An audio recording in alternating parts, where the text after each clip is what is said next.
በስመ አብ ወወልድ ወመንፈስ ቅዱስ አሐዱ አምላክ አሜን።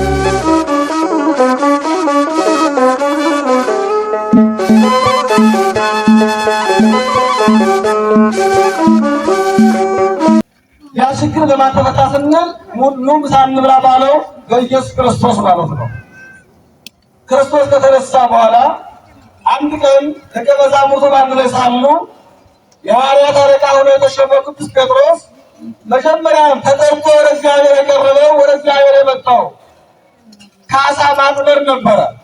የጴጥሮስ ስራ አሳ አጥምዶ መብላት ነበረ።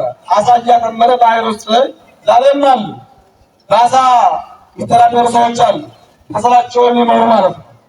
ቅዱስ ጴጥሮስ አሳ ያጠምድ ነበረ። አሳ ሽጦ ራሱ ገብቶ ትዳሩን ይመራል ማለት ነው። ስለዚህ አሳ እያጠመደ የነበረ ጴጥሮስ ነበረና አሁንም ክርስቶስ ከጠራው በኋላ የለመደ ልማድ ስለሆነ የለመደ ግብር ስለሆነ ደቀ መዛሙርቱም እኔ አሳ ላጠምድ ወደ ጥብርያዶስ ባህር እሄዳለሁ አላቸው፣ ነገራቸው። ልማዱ ልምዱም ስራውን አሳ ማጥመድ ነበርና መጀመሪያ ነው። ኋላም ክርስቶስ ከተነሳ በኋላ ለወንድሞቹ ሐዋርያት እኔ አሳ ላጥምድ ወደ ጥብርያዶስ ባህር እሄዳለሁ ሲላቸው እኛም ባንተ ጋራ አብረን እንሄዳለን አሉት። ተስማምተው አብረው ሄዱ። የት ነበረ ሰዓቱ? ሌቱን ሙሉ መረባቸውን እየጣሉ አሳ ሲያጠምዱ አደሩ። ሌቱን ሙሉ በጣም የሚገርም ነው። ተጠሙ፣ ለፉ፣ ወጡ፣ ወረዱ። ነገር ግን አሳ ሊይዙ አልቻሉም ነበረ። በዛ ሌሊት ማለት ነው። በዛ ሌሊት ላይ አሳ ሊይዙ አልተፈቀደላቸውም። ስለዚህ በድካም አደሩ ነው። በድካም አደሩ። ከዛ ተስፋ ቆረጡ። ሰው መቼም አንድ ነገር ለማግኘት እየወጣ እየወረደ፣ ለምሳሌ ነጋዴው የሚወጣው ወርዶ ሊያተርፍ ነው። ተከሰረ ደግሞ ተስፋ ይቆርጣል። ክሳራ ገጠመው። የረከበበት ካስተካከለ ነጋዴውም ተስፋ ይቆርጣል። ገበሬውም የሚያርስና የሚዘራ ዘርቶ ሊያበቅል የበቀለው አዝመራ ሊያፈራለት ነው። ነገር ግን ደግሞ አርሶ መትኩቶ ዘርቶ አዝመራው ያለፈ የቀረበት ደግሞ ተስፋ ይቆርጣል። የኔ ድካም ከንቱ ሆነ ይላል።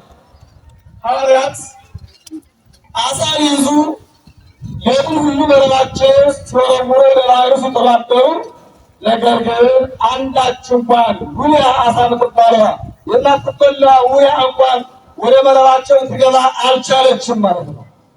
ትገባ አልቻለችም። በዚህ ሰዓት ነበረ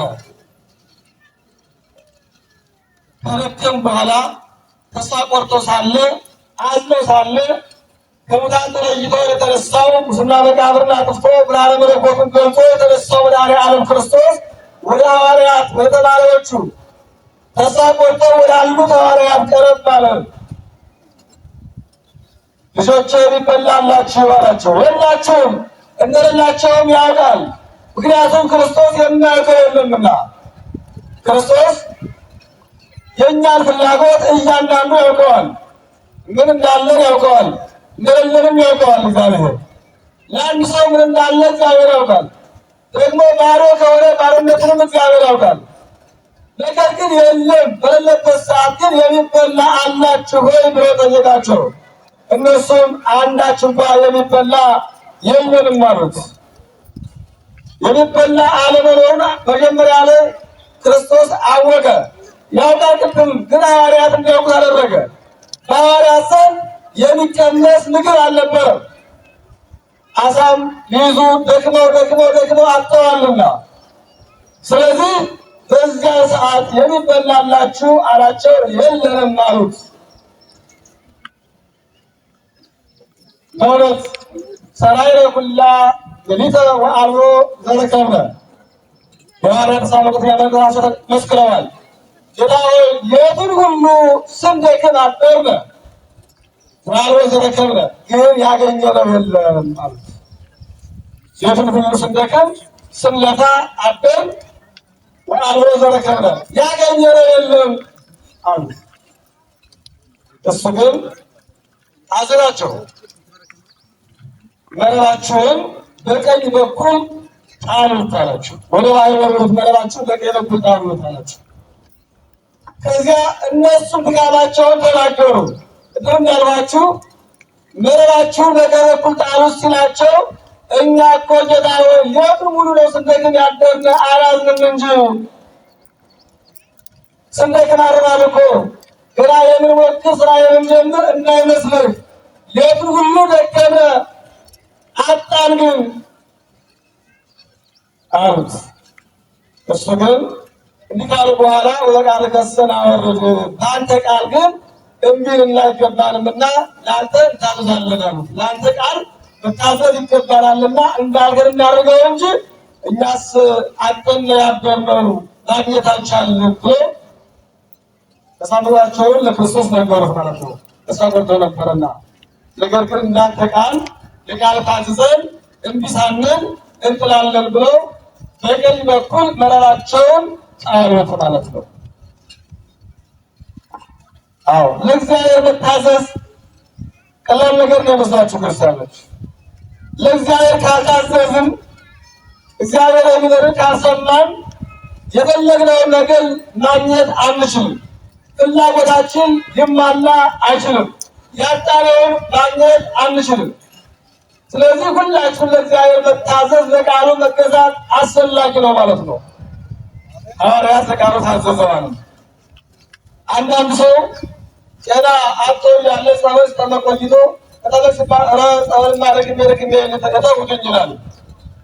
ግን ሳለ ወደ አለበት አሁን መደረግ አለበት፣ መቀጠል አለበት።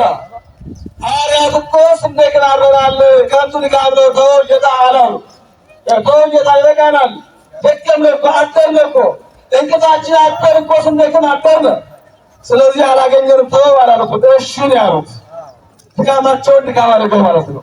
ድካማቸውን ድካም አድርገው እሺ ጌታ እንዳልክ ይሁንልን፣ እንደ ቃል እናደርጋለን እንታዘዛለን ብሎ ለቃሉ ተገዥ ሆኑ። ለቃሉ ሲገዙ ግን መረባቸውን ሲጥሉት እንዳላቸው በቀኝ በኩል 153 ታላላቅ አሳዎች ወደ መረባቸው ገቡላቸው ነው ለራቸው። እግዚአብሔር ሲፈቅድ ማለት ነው። እግዚአብሔር ሲፈቅድ እንደዛ ነው። 153 ታላላቅ አሳዎች ይላል። ታላላቅ ትናንሽ አልተቆጠረም። ታላላቅ አሳዎች ብቻ 153 የሚሆኑ ወደ መረባቸው ገቡላቸው። ወስኢሩ ሲሞቶ መረቡን መሳብ አቃታቸው። ያዝ ያዝ እያሉ ከበባል መረቡን ወደ መረቡ ሊያወጡ ማለት ነው። አሳው ደግሞ ወደ ባህሩ ይጎታቸው ነበረ። ከአሳው ጋር የተነሳ ማለት ነው። አሳው ስለበዛ መረቡ እንኳ አልተቀበለም። እነሱም በጣም እየሳቡ ጎትተው በመረቡ ውስጥ የገቡትን አሳዎች ወደ ወደቡ አወጧቸው ማለት ነው። አውጥተው ሲቆጥሯቸው 153 ታላላቅ አሳዎችን ቆጥረዋል ማለት ነው። ምዕመናን ይህ እኛን የሚያስተምረን ተስፋ አለመቁረጥን ነው። ሐዋርያት የምንማረው ተስፋ አለመቁረጥን ነው። ሌላው ደግሞ ሰው በራሱ ጉልበት በራሱ ኃይል ማግኘት እንደማይችል ነው። የፈለገውን ነገር ማግኘት አይችልም ማለት ነው። ማንኛው ሰው በግብርና ዓለም ታላቅ ገበሬ ነኝ ቢል በራሱ ድካም በራሱ ጉልበት እንደማያገኝ ነው እግዚአብሔር ካልተጨመረበት ማለት ነው። ስለዚህ ሁሉ ነገር የሚሆነው እግዚአብሔር ሲጨመርበት ነው። ሐዋርያት ብቻቸውን ሳሉ አላገኙም። እግዚአብሔር ሲጨመር ግን አግኝተዋል። አጥተው የነበሩት ማለት ነው።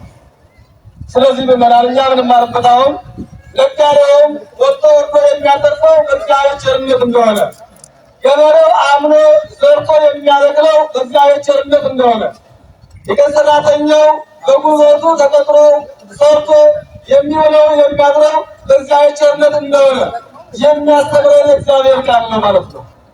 እግዚአብሔር ቃል ማንኛውም ሰው በጉልበቱ ሊመካ እንደማይችል፣ ማንኛውም ሰው እኔ ሰራተኛ ነኝ ሰርቼ ነው ደክሜ ነው ያገኘሁት ማለት እንደማይችል የሚያስተምረን ነው የወንጌል ቃል ማለት ነው። ውስጥ አሁን በጉልበቱ ይመካል፣ በሀብቱ ይመካል፣ በራሱ ያገኘው የሚመስለው ሰው አለ። ሀብት እግዚአብሔር ነው። ክርስቲያኖች ጉልበትም የእግዚአብሔር ነው፣ ኃይልም የእግዚአብሔር ነው። መጽሐፍ ይናገራልና የሚመካ የሚመካ በማን ይመካ? በእግዚአብሔር ይመካ ነው። የሚመካ ካለ በእግዚአብሔር ይመካ። ይህ ማለት ሀብቱ የኔ ነው፣ መኪናው የኔ ነው፣ ፎቁ የኔ ነው አይበል። እግዚአብሔር ሰጥቶኛል ብሎ ማመን አስፈላጊ ነው እያለ ነው የሚያስተምረን። ፎቁ የተገኘው በእኔ ሳይሆን በእግዚአብሔር ነው። መኪናው የተገዛ በእኔ ሳይሆን በእግዚአብሔር ቸርነት ነው። እኔ ደክሜ ወጥቼ ወርጄ ያገኘሁትን እግዚአብሔር ተጨምሮልኝ ነው ማለት አስፈላጊ ነው። እና የሰው ያውቁ ሰዎች አሉ። በእውነት እንደ ሰርታ አትበላም የሚሉ አሁን መስራት ግድ ነው፣ ግን ሰርተን የሚጨመርልን ማነው ስንል ጋር እና ሰው በራሱ ድካም አሁን መስራት አለበት። ሲፈጠር ጀምሮ ከአዳም ጀምሮ ብላ በአተገጽ ከሄድ በወዝህ ብላ ነው የተባለው። ብላው ነው የተባለ በላው ወጥቶ ይራስ ደግሞ በላው ወጥቶ ሲበላ እግዚአብሔር ይጨምራል ማለት ነው። እግዚአብሔር ግን ያንተ ነው ካላለ እግዚአብሔር ያንተ ስታይ ነው እንጂ በጉልበት አይደለም። ጉልበቱ የማነው? ለመጀመሪያ እኔ እንድሰራ ያደረሰኝ እኮ ለእኔ ጉልበት ሰጠኝ ነው። ለእኔ ጤና ሰጠኝ ነው። ጤና ባይኖረኝ ጉልበት ባይኖረኝ ሰርቼ ወጥቼ ወርጄ ልበላ አልችልም፣ ልሰራ አልችልም ብለን ማመን አስፈላጊ ነው። እና ሐዋርያት የተባሉት ትምህርት ምንድን ነው? በእነሱ ጉልበት በእነሱ ኃይል ሰርቶ እንደሚያገኙ እግዚአብሔር ሲጨመርበት እንደሚያገኙ ነው። እነሱማ እኮ እውነት ሰርተዋል። የሚገባቸው እንደ ሰው ሰውየው ወጥተው እንደሚገባቸው ባህር ውስጥ ሂደው ጥርያዶስ ወንዝ ላይ ሂደው አሳ መረባቸው ሲጥሉ አድረዋል። ግን አላገኙም። ለምን ሲባል በእኛ ጉልበት አገኘነ፣ በእኛ ጉልበት ነው የምንኖረው፣ እኛ ሰርተን ያገኘነው ገንዘብ ነው የምናድረው የምንበላው እንዳይሉ እግዚአብሔር ራሱ እስከሚገኝ ድረስ ከለከለባቸው ማለት ነው። አያችሁ። እና እነሱም ሰራይ ነው ሁላ ሌሊት አሉ። ሌሊቱ ሁሉ ደከመን፣ ባለዘረከን አላገኘንም አሉ። ስለዚህ ሁላችንም የምናገኘው በእግዚአብሔር ቸርነት ነው፣ በጉልበታችን አይደለም። የሚያስተምረን ነው ክርስቲያኖች። ስለዚህ ሁላችንም ቢሆን ያጣነውም የሌለን ሰዎች ሰርቼ እግዚአብሔር ጨመርልኛል ስራ መጀመር ነው። ቁጭ ብሎ መሸም አይመጣም። ቁጭ ብሎ ተቀምጦ ምግብ አይመጣም። ስለዚህ ምሳ የሚበላው ሲሰራ ነው። ክርስቶስ ምሳ እንብላ ያላቸው ከተገኘ በኋላ ነው፣ ሳይገኝ አይደለም። ሳይገኝማ ጠይቋቸዋል። እኔ በላላችሁ የለንም ብለውታል። ስለዚህ በሌለ ቦታ ደግሞ ምሳ እንብላ ሊባል አይችልም።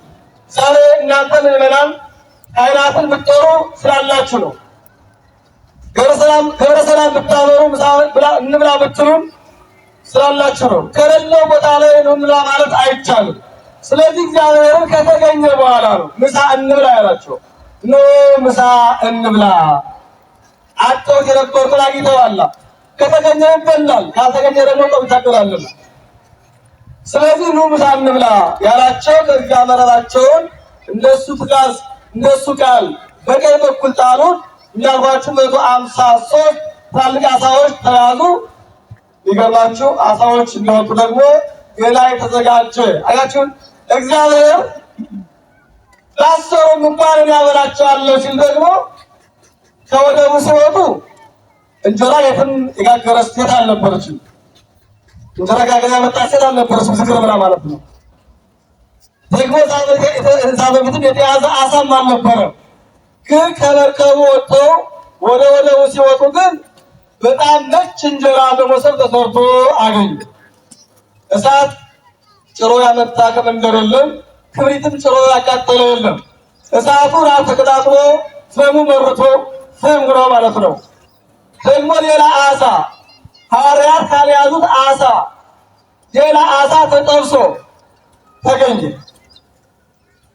ያችሁ እግዚአብሔር እኔም በቸርነቴ የተራቡትን እንዲነግራቸዋለሁ ሲል ዛስተራለው ወመላይ ሰላም መላእክት ያዘጋጀው ምግብ ላይ ያለ ሐዋርያት ደክመው አጥተዋል። በእግዚአብሔር ቸርነት ደግሞ 313 አግኝተዋል። ከዚያ ውጭ ደግሞ ሌላ አሳ ሌላ እንጀራ መጥቷል። ባለመጣው አይታወቅም። ተርጉማኑ መላእክት ያዘጋጁት ይላል። መላእክት ያዘጋጁት ነው። ትክክል ነው። ከሰማይ የመጣ እንጀራ ነው። ስለዚህ እስራኤላውያንን 40 ዘመን ከደመና መና እያወረደ የመገበ አምላክ እንጀራ ማውረድ ይችላል። ከዚህ በኋላ ከነሱ ከደከሙበት ደግሞ ከያዛችሁ አሁን አላቸው። አሁን ከያዛችሁት አሳ ደግሞ አምጡ ጨምሩ አላቸውና ከሰማይ ከወረደው እንጀራና አሳ ሌላ ደግሞ ሐዋርያት ከያዙት አሳ ደግሞ አምጡ ተባሉና ሐዋርያት ከያዙት አሳ አመጡ። ከዚህ በኋላ ጌታ ኢየሱስ ክርስቶስ ኑ ምሳ እንብላ አላቸውና በዚህ ቀን ሐዋርያት ጋር ክርስቶስ ምሳ በልቷል ማለት ነው። ሐዋርያት ጋር ሐዋርያትን አብሮ ከዛ በፊት ክርስቶስ ለምሳ ሲቀመጥ 6 ሐዋርያት አቁሞ 6 አስቀምጦ ይመገብ ነበረ። ዛሬ ግን 6ቱንም አቁማቸዋል ነው የሚለው። 12ቱን አቁማቸዋል። ምታት እንደሌለ ለማጠየቅ ነው ይላል። ምታት እንደሌለ ለማጠየቅ 12ቱን አቁሞ ነው ተመገበ ነው የሚለው።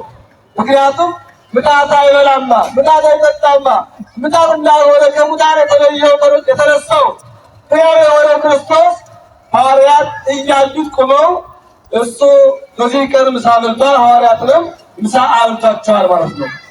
እና ዛሬም ሰው በትንሣኤ ዕለት ዘመኑን እየጠራ ካህናቱን እየጠራ ምሳ የሚያበላው ከክርስቶስ ጀምሮ ክርስቶስ ከጀመረው በዚህ በዓለ ሃምሳው ከትንሣኤ በኋላ ምሳ እንዳበላቸው ሁሉ ዛሬም ክርስቶስን የሚከተሉ የክርስቶስ ልጆች የሆኑ በክርስቶስ የሚያምኑ ክርስቶስ ትንሣኤውን የሚያምኑ ዛሬም በትንሣኤው በዓል ሐዋርያት እንዳበላቸው የሐዋርያት ምትከቱ ካህናትን ዲያቆናትን መምህራንን ደቀ መዛሙርትን የሚመግቡ ዘመድ አዝማዳቸውን ተስካረ ትንሣኤው እያሉ የሚዘክሩ የክርስቶስ ተከታዮች ምእመናን አሉ ማለት ነው። ምእመናን አሉ እና ስለዚህ በእውነት ክርስቶስ ተቸገሩት ሐዋርያት ተሳቆተው የነበሩት ሐዋርያት ያጡትን እንዲያገኙ ያደረገ አምላካችን እኛንም ያጣነውን እንድናገኝ የደከምንበትን የለፋንበትን እንድናገኝ አምላካችን ይፍቀድልን።